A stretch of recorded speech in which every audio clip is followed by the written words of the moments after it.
Dear students and friends, good morning to everyone.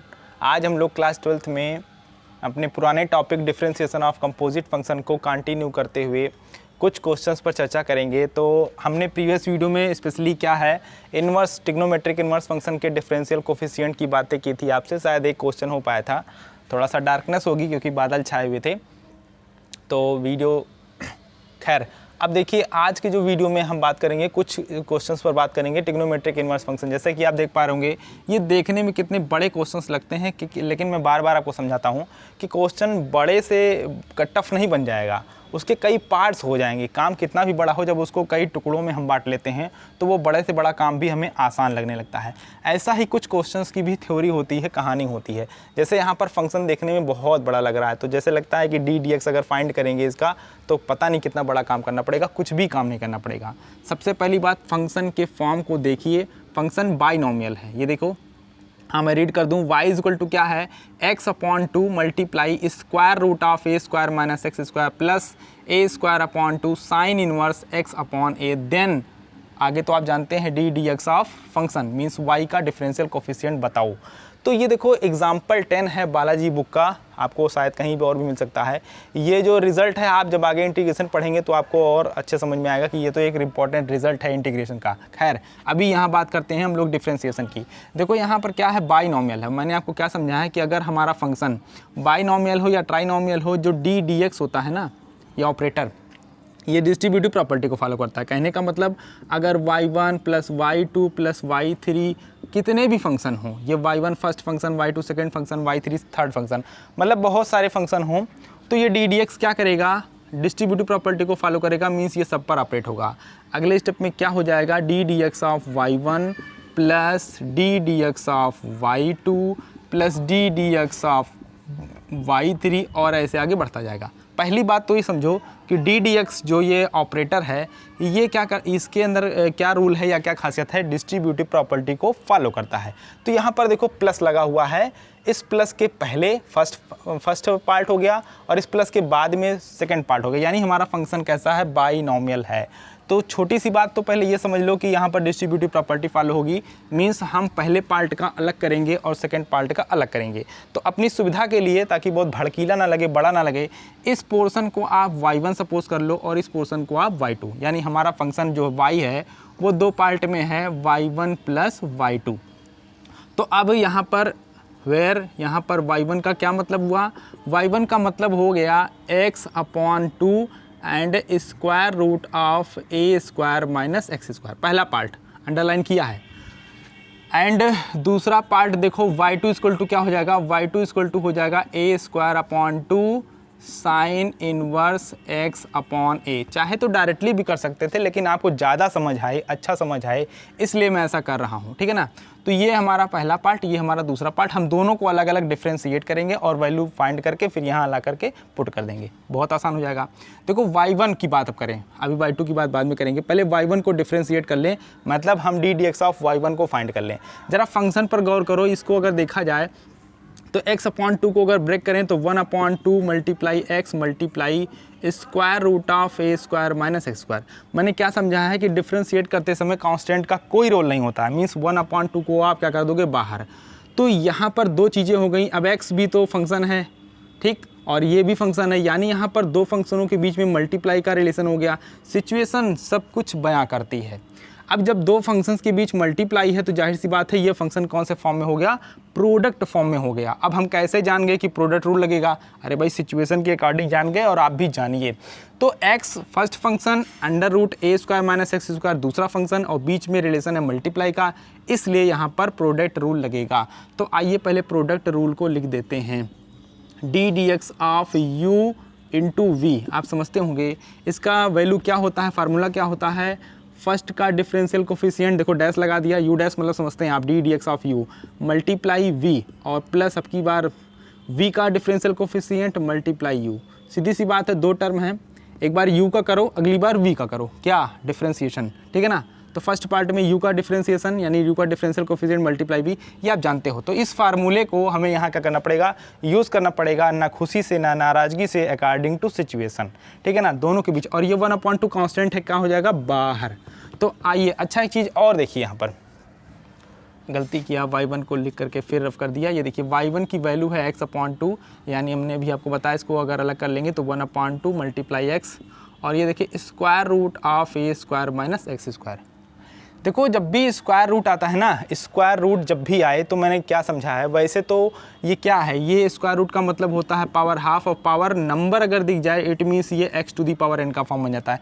लेकिन किसी चीज़ को बार बार रिपीट करना, चूँकि मेरे ख्याल से ये 10वां 12वां वीडियो चल रहा होगा, ये मैंने आपको बता दिया है। ये देखो यहाँ पर लिखा भी आपके लिए स्पेशली कि d/dx ऑफ रूट x अगर है तो उसकी वैल्यू हम क्या जानते हैं 1/2 रूट x।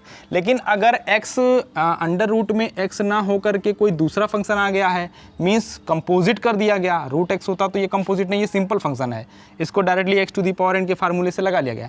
लेकिन अगर x को कंपोजिट कर दिया गया है तो हम क्या करेंगे, इसको सिंपल फंक्शन में कन्वर्ट करेंगे, फिर इसके अंदर की वैल्यू को एक सिंपलेस्ट फॉर्म का वेरिएबल देंगे।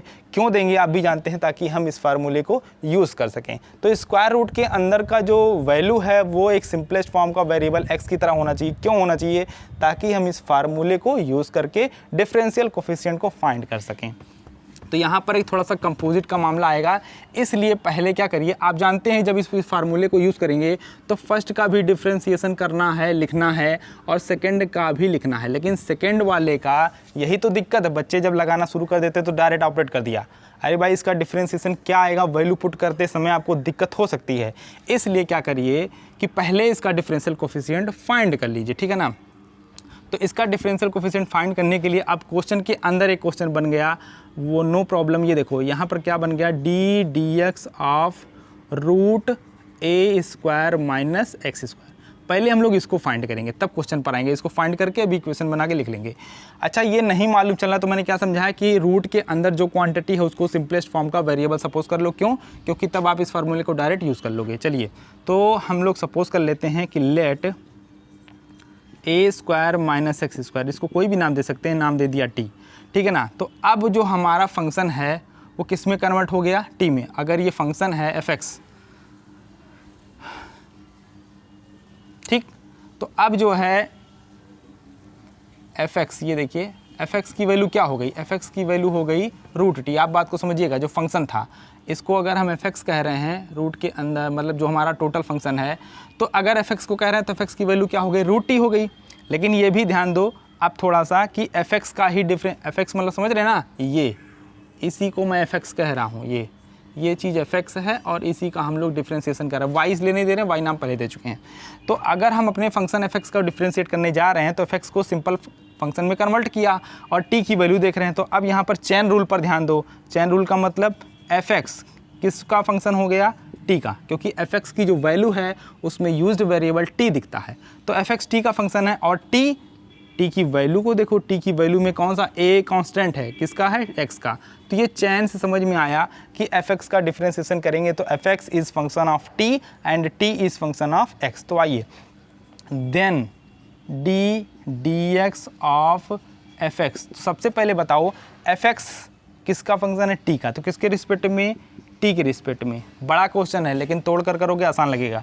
तो d/dt ऑफ fx, ये देखो, and then multiply according to chain rule, अगला फंक्शन t है वो किसका है, x का, तो किसके रिस्पेक्ट में, x के रिस्पेक्ट में d/dx ऑफ t। ये देखो इसी को सिंप्लीफाई हम लोग ये यहाँ पर करते हैं, ये देखो सेपरेशन कर लिया। ये मैं रफ करने वाला हूँ, बहुत अच्छे समझते रहिएगा। मैं अपने सेकंड फंक्शन का डिफरेंशियल कोफिशिएंट अभी फाइंड कर रहा हूँ, क्योंकि प्रोडक्ट रूल जब अप्लाई करेंगे तो वैल्यू पुट करना पड़ेगा और तब दिक्कत ना हो, इसलिए पहले से फाइंड करके रख लेते हैं। तो ये देखिए यहाँ तक समझ में आ गई होगी बात। हमने क्या किया, स्क्वायर रूट के अंदर वाले को सिंपलेस्ट फॉर्म का वेरिएबल दिया। क्यों, क्योंकि ताकि हम उसको सिंपल फंक्शन में कन्वर्ट कर सकें, जैसा कि रूट x है और उसका डिफरेंशियल कोफिशिएंट आप देख रहे हैं 1/2 रूट x होता है। तो अंदर वाले क्वांटिटी को हमने t नाम दे दिया, सिंपलेस्ट फॉर्म का वेरिएबल। इस तरीके से हमारा फंक्शन fx जो है वो सिंपल फॉर्म में कन्वर्ट हो गया रूट t, और t की वैल्यू x के फॉर्म में है, इसलिए चैन रूल क्लियर हुआ, fx is function of t and t is function of x, then d/dx of fx ये होगा, क्योंकि fx t का फंक्शन है तो t के रिस्पेक्ट में और t x का फंक्शन है तो x के रिस्पेक्ट में, नो डाउट। चलिए आगे बढ़ते हैं।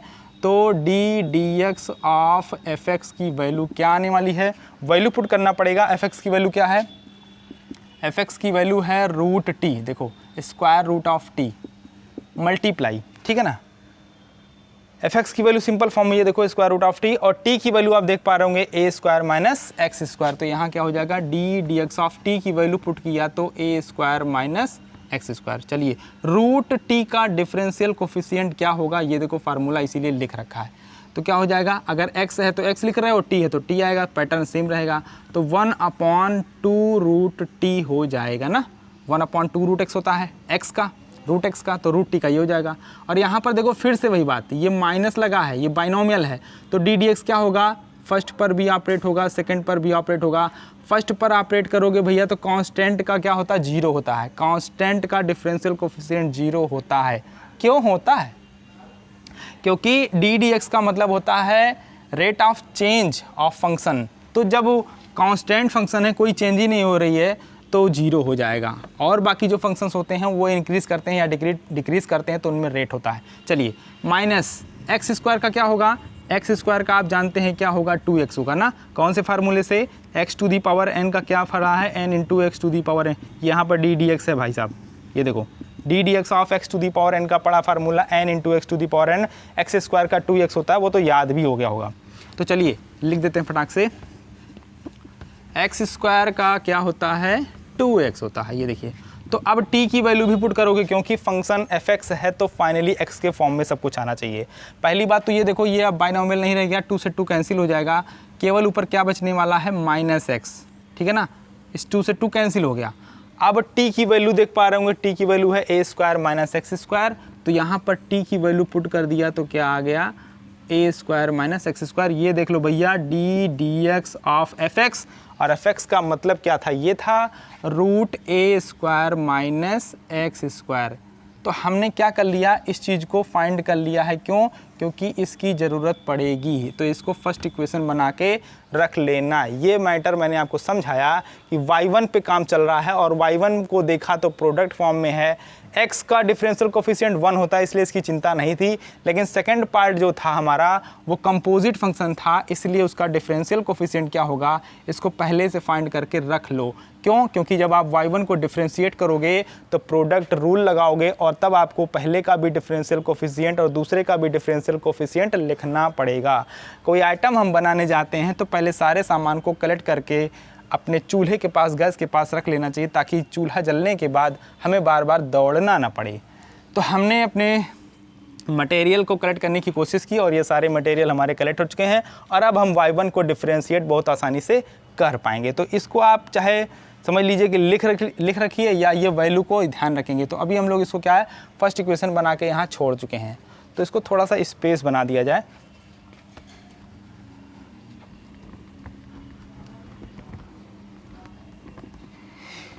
बाकी चीज़ें आप लिखते रहेंगे, लिख चुके होंगे। तो ये देखो, वीडियो को चाहे बैक करके फिर से लिख लीजिएगा, d d x of root a square minus x square की वैल्यू क्या आई है, आई है -x upon square root of a square minus x square. और इसको हमने फर्स्ट इक्वेशन बना के हेल्प के लिए रख लिया। तो मैं इधर का पोर्शन अब रफ करूं, क्यों, क्योंकि अब हम y1 को डिफरेंशिएट करने चल रहे हैं। तो y1 को डिफरेंशिएट करने चल रहे हैं, प्रोडक्ट रूल लगेगा, और ये वैल्यू अभी यूज़ होने वाली है। तो इधर का पोर्शन मैं अब रफ करता हूँ। इधर हम लोगों ने क्या किया था वो आपको पता है, वो हमने सेकेंड पार्ट का डिफरेंशियल कोफिशिएंट फाइंड किया था।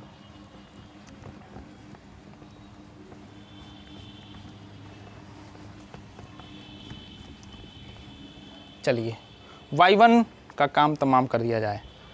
तो D d x of y1, अब बताओ, थोड़ा डायरेक्ट करता हूँ।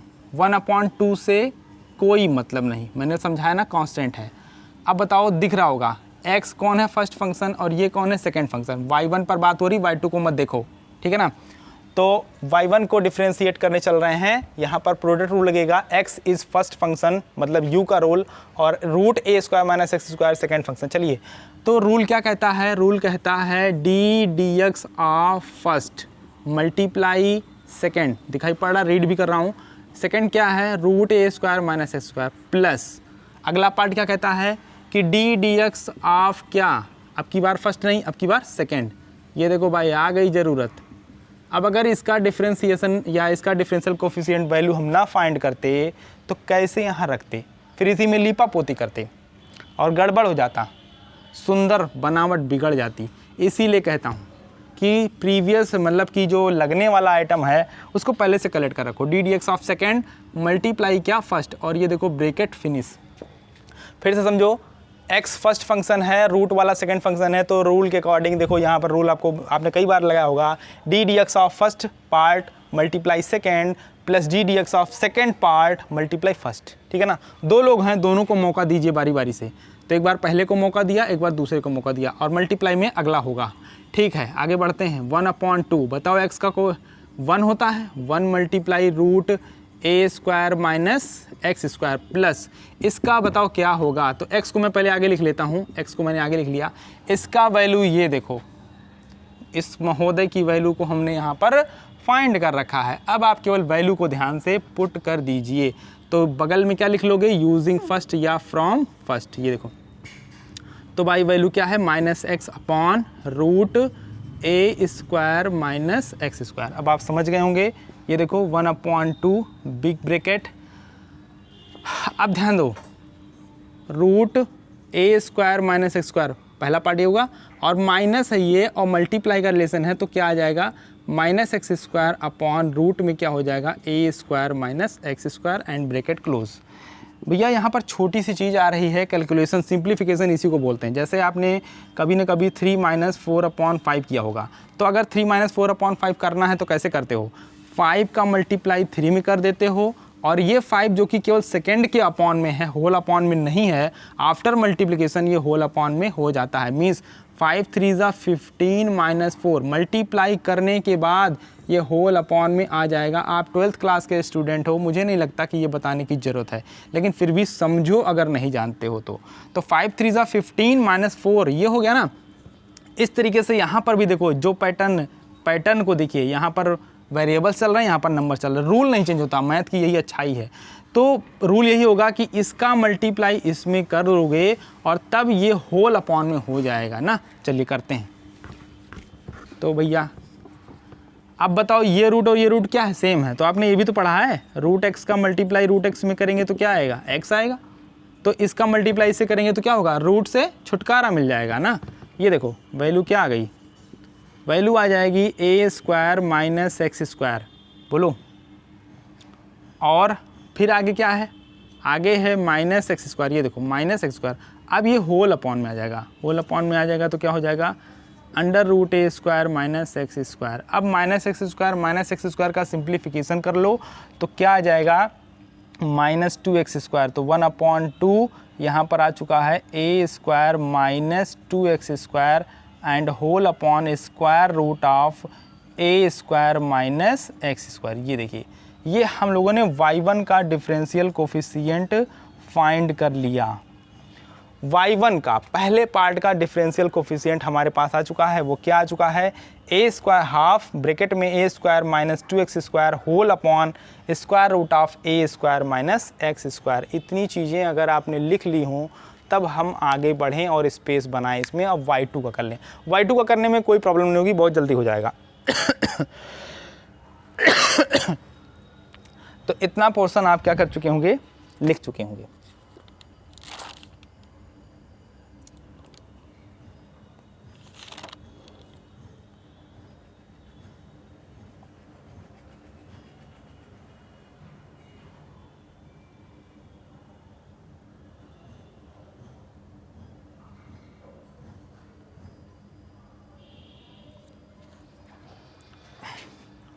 तो y1 का डिफरेंशियल कोफिशिएंट ये आ चुका है, उसको हम लोग वहाँ पर लिख लें ताकि लास्ट में हमें काम पड़ेगा। इतना आपने लिख लिया होगा।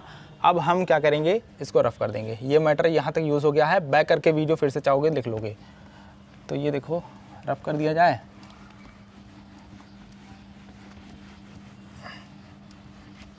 और यहीं पर y1 का लिख लेते हैं। तो D d x of y1 की वैल्यू क्या आई है, ये देखो आई है हाफ ब्रैकेट में क्या है, a square minus 2x square whole upon square root of a square minus x square. अब ये y1 का फाइनल डिफरेंशियल कोफिशिएंट आ चुका है, मीन्स y का x के रिस्पेक्ट में डिफरेंशियल कोफिशिएंट आ गया है। अब हम लोग किस पर बात करेंगे, y2 पर बात करेंगे। y1 का डिफरेंशियल कोफिशिएंट, देखो ये वीडियो भले आपको देखने में बड़ा लग रहा हो, ये आपको समझाने में कुछ टाइम जा रहा है, लेकिन जब आप समझ जाओगे और करने लगोगे तो फटाफट हो जाएगा, बहुत कम समय में हो जाएगा। y2 पर आते हैं, y1 को रफ करते हैं।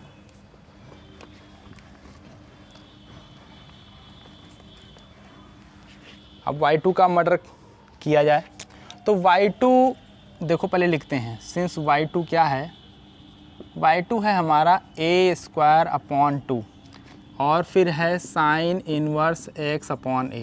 फिर वही बात हमने क्या समझाया था कि जहाँ पर x ना हो वो कांस्टेंट पार्ट होता है, तो a² ये क्या है, कांस्टेंट पार्ट, यानी डिफरेंशिएट करते समय इसका कोई रोल नहीं है, मतलब हमारे पास केवल एक फंक्शन है साइन इनवर्स x/a। देखो साइन इनवर्स ट्रिग्नोमेट्रिक आ गया, इसलिए बात करेंगे आपसे। मैंने भी आपको प्रीवियस वीडियो में भी बताया था कि भैया, और वहाँ पर देखो लिखा भी हुआ है, साइन इनवर्स x का डिफरेंशियल कोफिशिएंट क्या होता है, 1/√1 - x²। हमने आपको समझाया था कि अगर x यहाँ पर क्या है, x यहाँ पर लीनियर फॉर्म है, मतलब डिग्री 1 है, पावर 1 है। अगर इस x को रिप्लेस करके फिर से लीनियर ही रहे, मतलब उस x में किसी कांस्टेंट से मल्टीप्लाई करके कुछ जोड़ दें, तो अगर लीनियर ही रह रहा है तो पैटर्न नहीं चेंज होगा। ये मैंने जस्ट प्रीवियस वीडियो में भी बताया था। तो भैया यहाँ के वेरिएबल को देखो x/a, तो क्या x/a लीनियर नहीं है, लीनियर का मतलब x की पावर 2, 3 तो नहीं है ना, तो क्या होगा, तो जो फार्मूला आप देख रहे हो x है तो x², अगर यहाँ पर x/a है तो x/a का होल स्क्वायर हो जाएगा, बस इतना ही होगा, मतलब पैटर्न वही रहेगा। लेकिन ये भी बताया था कि ये इनकम्प्लीट होगा अगर वहाँ पर किसी कोफिशिएंट से मल्टीप्लाई, तो यहाँ पर x/a, ज़रा ध्यान से देखना, यहाँ पर x में किससे मल्टीप्लाई हुआ है, 1/a से, यानी यहाँ पर कोफिशिएंट कौन है, 1/a। तो आपको कोफिशिएंट से मल्टीप्लाई करना होगा, तब जा कर के वो कंप्लीट होगा, ये बात समझना होगा। तो आइए लिखते हैं और समझाते हैं, यानी कि d/dx of sine inverse x/a अगर हम करेंगे तो क्या आने वाला है,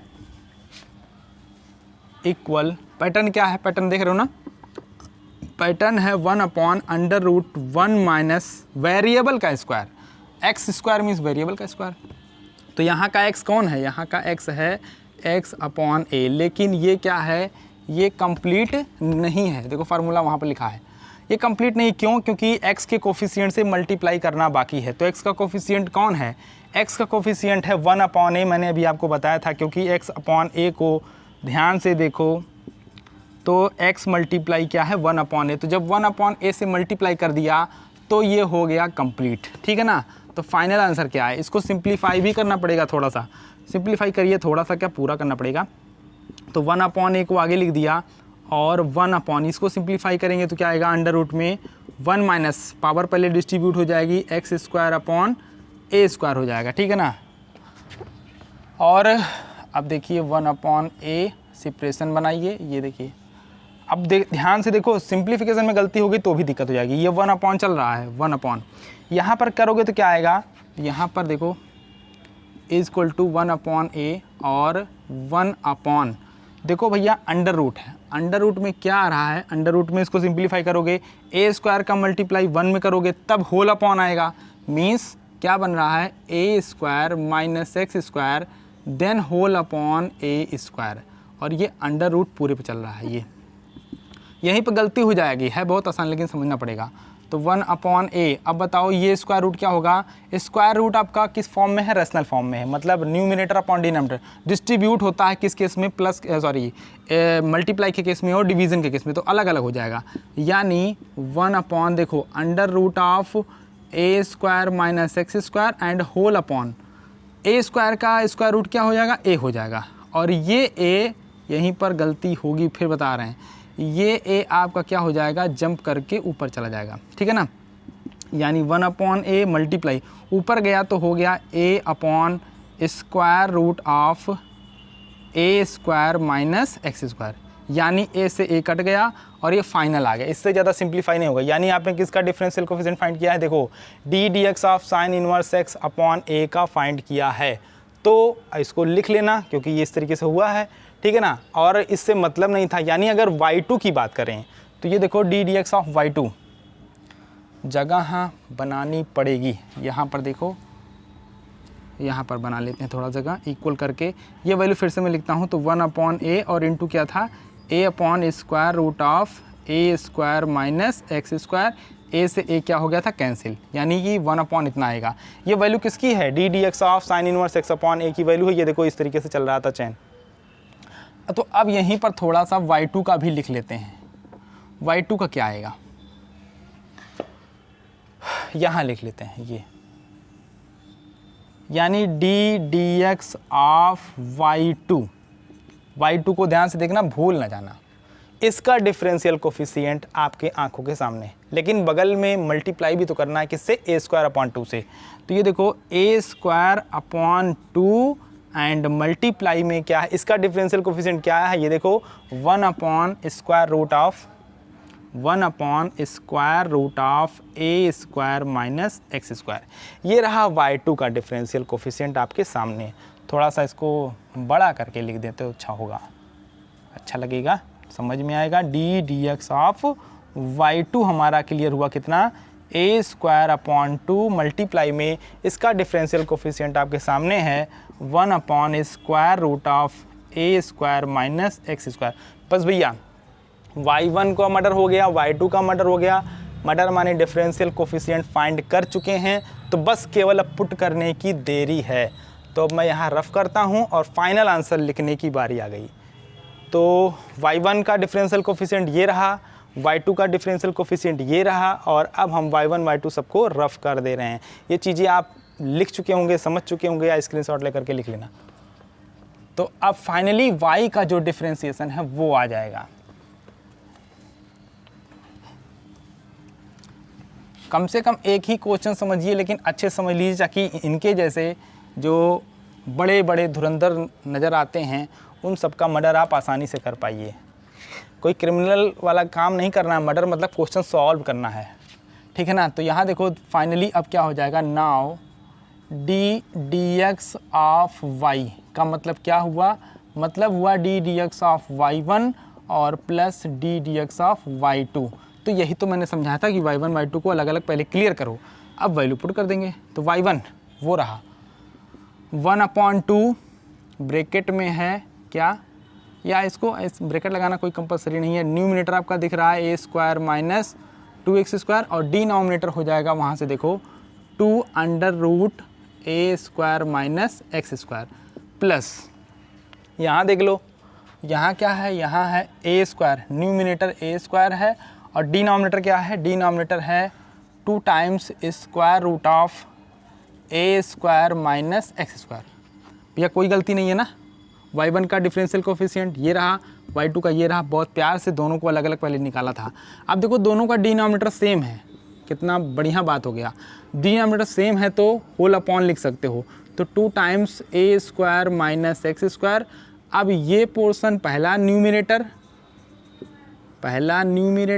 और प्लस है तो प्लस लगाएंगे, माइनस होता तो माइनस लगाते। ये सिंप्लीफाई कर रहे हैं केवल, अब और कुछ नहीं। तो a² कितना हो जाएगा, हो जाएगा 2a²। देखो कंबाइंड ना हो जाए, ऐसा ना लगेगा आपको कंबाइंड हो जा रहा है, ध्यान दीजिएगा।